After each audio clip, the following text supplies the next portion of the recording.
D Drury's British Dogs, written in 1903, included a short section on Tibetan dogs in the closing chapter.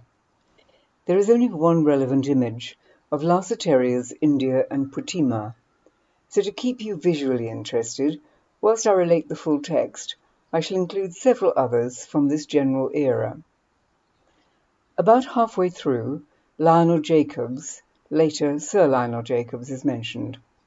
He was a British government official in the Punjab and founder of the Northern India Kennel Club.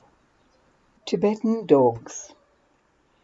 Elsewhere has been figured and described the large Tibet dog known as the Tibetan Mastiff.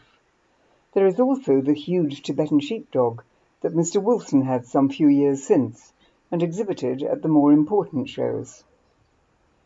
The one is but a modification of the other. Of still more importance than either to English fanciers is the Lhasa Terrier, an interesting little breed formerly found under the inappropriate name of Bhutia Terrier. Lhasa is the chief home of these terriers, which by the fancy in northern India are classified as Tibetan. Until Mr. Lionel Jacobs enlightened the fanciers of this country by means of his very practical contributions to the kennel press on the dogs in India, but very little was known here, and much confusion reigned, especially when, as in the case of the Lhasa, two distinct types obtain. Though desirable acquisitions, the true Lhasas are by no means abundant, even in that capital, and are correspondingly expensive. As stated above, two distinct types of Lhasa exist. One, the true, approaching the Skye Terrier in character, but with the tail carried over the back, as is usual with Tibetan dogs. The other, more closely approximating to the Japanese Spaniel.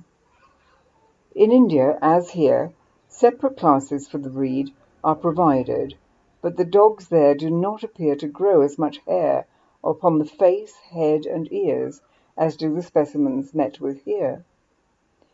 This, as Mr. R.T. Clarke points out in a letter sent to Mr. Lionel Jacobs, and by that gentleman contributed to the field, is probably the result of greater attention to the dog's toilet. Mr. Clarke describes the Lhasa as very affectionate and attached, and do not thrive unless petted and taken a good deal of notice of. They are very jealous and desperate fighters when their blood is up. When fighting, they are as determined to kill as any fox or Irish terriers, and always attack at a vulnerable spot. Mr. Lionel Jacobs, when dealing with the breed in the Kennel Gazette of 1901, speaks in the highest praise of the bitch Marnie, owned by Colonel Walsh, and compares her in type and general appearance to Mrs. McLaren Morrison's Kettwich Tuckle, that had just won first in the Bhutia class at the Crystal Palace. Marnie was very successfully exhibited, and up to the time of her death she held an unbeaten record. Mr. Lionel Jacobs gives the measurements of Marnie as follows: length of head 6 1/4 inches, height at shoulder 10 inches, length of back 19 inches, length of ear 2 1/4 inches. The same gentleman thus describes the breed in the organ of the Kennel Club referred to as above. Head distinctly terrier-like, skull narrow, falling away behind the eyes in a marked degree, not quite flat, but not domed or apple-shaped. Foreface of fair length, strong in front of the eyes, the nose large, prominent, and pointed, not depressed. A square muzzle is objectionable. The stop, size for size, about that of the Skye Terrier. Mouth quite level, but of the two a slightly overshot mouth is preferable to an undershot one. The teeth are somewhat smaller than would be expected in a terrier of the size.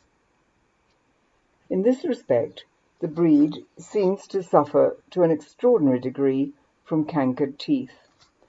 I have never yet seen an imported specimen with a sound mouth.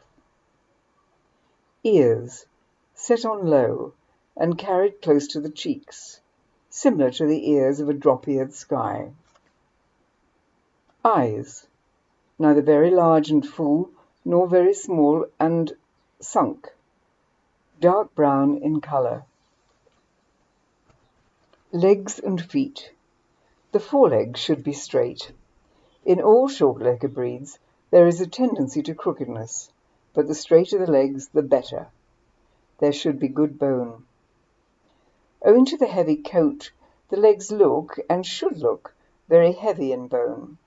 But in reality, the bone is not heavy. It should be round and of good strength, right down to the toes. The less ankle, the better. The hocks should be particularly well let down. Feet should be round and cat-like, with good pads. Body. There is a tendency in England to look for a level top and a short back. All the best specimens have a slight arch at the loin, and the back should not be too short. It should be considerably longer than the height it withers. Note the measurements given of the bitch Marni. The dog should be well ribbed up, with a strong loin, and well-developed quarters and thighs. Stern should be carried well over the back, after the manner of the tail of the chow.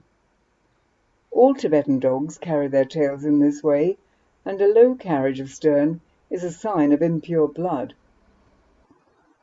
Coat should be heavy, of good length and very dense. There should be a strong growth on the skull, falling on both sides. The legs should be well clothed right down to the toes. On the body, the hair should not reach to the ground, as in a show Yorkshire. There should be a certain amount of daylight. In general appearance, the hair should convey the idea of being much harder to the eye than it is to the touch. It should look hard, straight, and strong, when to the touch it is soft, but not silky. The hair should be straight, with no tendency to curl. Colour: black, dark grizzle, slate, sandy, or an admixture of these colours with white. Size: about 10 inches or 11 inches height at shoulder for dogs, and 9 or 10 inches for bitches. Occasionally met with is another dog from the same country, usually called a Tibetan Spaniel. But as a matter of fact, both Mr. Jacobs and Mr. Clark are most emphatic in saying that there is no Tibet dog with any of the characteristics of the Spaniel as ordinarily understood.